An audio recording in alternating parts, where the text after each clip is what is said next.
What's going on, guys? And for today, I wanted to just give a quick overview on choosing your training split as well as progressions. Okay, now there's a lot of training splits out there. You might be confused as to which one you should choose.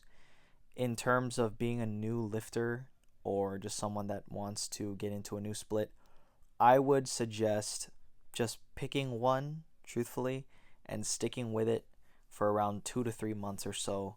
Because no matter what, it's just something that's going to get you into the gym and training with some form of structure. This is something I wish I did when I first started training, and it would have given me a lot better of a foundation, as well as I wouldn't have been kind of spinning my wheels for a while, just thinking, oh, is this the best split? Oh, is that the best split, right? That's not really what matters in the long run. It's really if you're progressing your weight, your reps, your overall volume over time is what is the most important thing. Now, let's say you want to do 3 times per week. I would suggest something like a full body, train Monday, Wednesday, Friday, or you can space out your rest days in between. Yes, rest days are extremely important because that's actually when the growth happens. We have a little bit of an overtraining culture right now overall.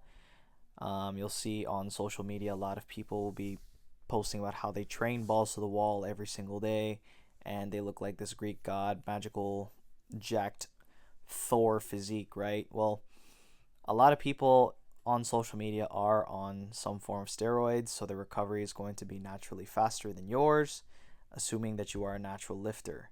So I highly suggest structuring your rest days as meticulously as you do with your split. Anyway, so now that you've picked a split, essentially, the most important thing with said split is sticking with it and then being able to progress it over time. And what do I mean by that? I mean, let's say you do a set of like bicep curl, right? I always go back to the bicep curl because it's a very basic movement. Okay, you have to know how to feel when you're close to failure. Or what I mean by that is, let's say you get to rep 10 and that was basically your very, very last rep. Like, I think something a beginner should be doing, truthfully, in my honest opinion, is feeling what it's like to really feel what true failure feels like, or just like getting damn near close to it, because that's the only way you're going to force any form of growth to happen into your body is if you get close to failure. And so I would suggest experimenting with a lot of movements and a lot of core movements, especially like bench press, the deadlift or squats, right? Those core movements, but also even the other accessory movements like bicep curl, tricep extension, just feeling what it's like to get close to failure. Maybe choose accessories to do that first, to test out what it's like to just crank them out and what that feels like. Because that is going to dictate essentially what your progression will look like. Because let's say you choose a rep range, right, of let's say 8 to 12 reps, and you get close to failure, right, or to failure at, let's say, 11 for this week, right?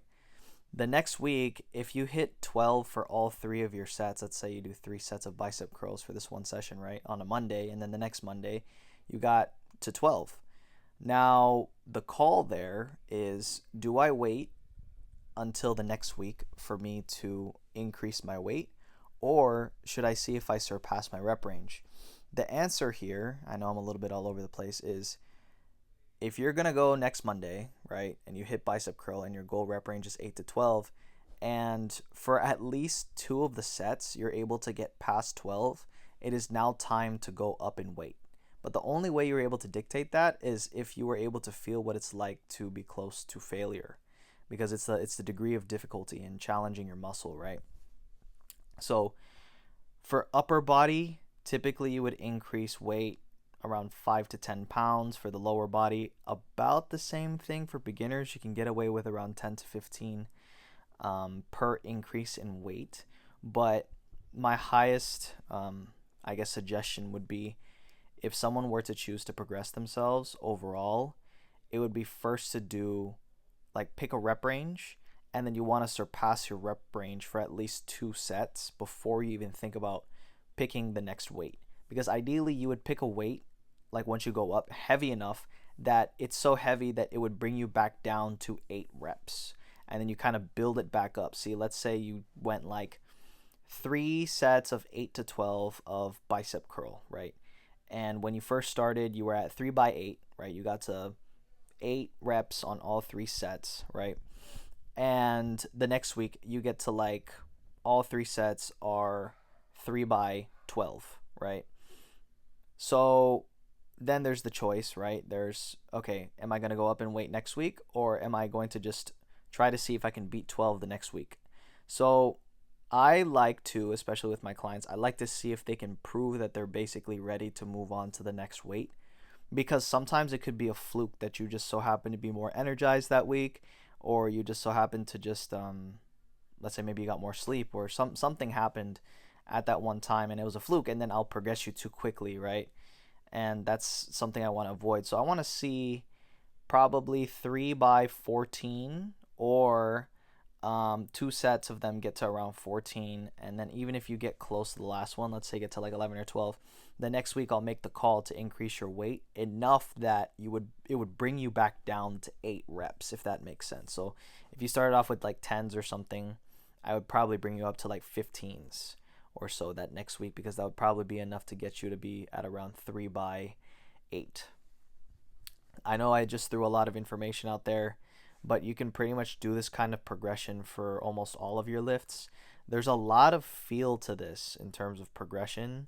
There is kind of a chicken or the egg debate right now, where it's like, okay, maybe you should just stick to the same lift over and over and the progressive overload naturally happens. But I like to structure it personally and see the numbers change over time. That's kind of the best way. So basically, pick a split, right? Whatever you choose, whatever tickles your fancy, okay? And then to progress a lift, you would want to, let's say, pick your rep range, okay? Whatever it says, maybe on ChatGPT or something. ChatGPT will most likely give you a really high volume workout split.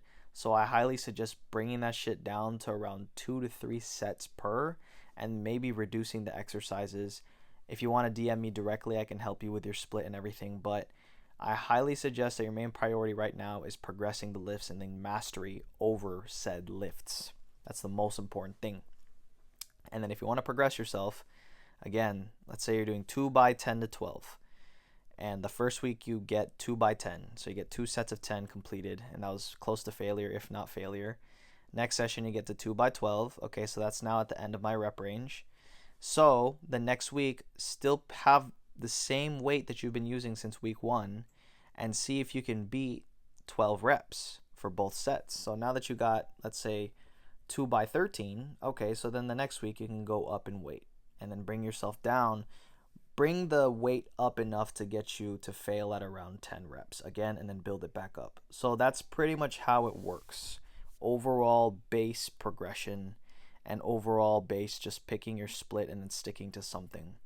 So again, that's a whole lot of information, but I basically just gave out free game in terms of what a personal trainer or a physical therapist would even be looking for in terms of progressing someone. And it gets even more down into the details if you have a personal trainer and they can actually see your lifts and be able to see your numbers in real time, whether that be online or in person. So I highly suggest that if you do have the money to get a personal trainer, not that I'm offering any personal training sessions on YouTube, this is more of just like a creative outlet for me, but if you guys do want help with your split, I'm more than willing to set time aside to just help out with that. But with that being said, keep it real simple. Truthfully, a lot of people like to get fancy, but it really is just picking a split and progressing it over time. And again, like I mentioned in my previous video, structure in getting your steps as well as getting a full body mobility and flexibility routine in, because it doesn't matter how big your muscles get if you can't move that well. So you don't want to be that guy that's stiff as a board because you have pain everywhere, or impending pain that's about to come in the future. So anyway, I will catch you guys in the next one. If you're interested in more content like this, leave a comment down below and like and subscribe.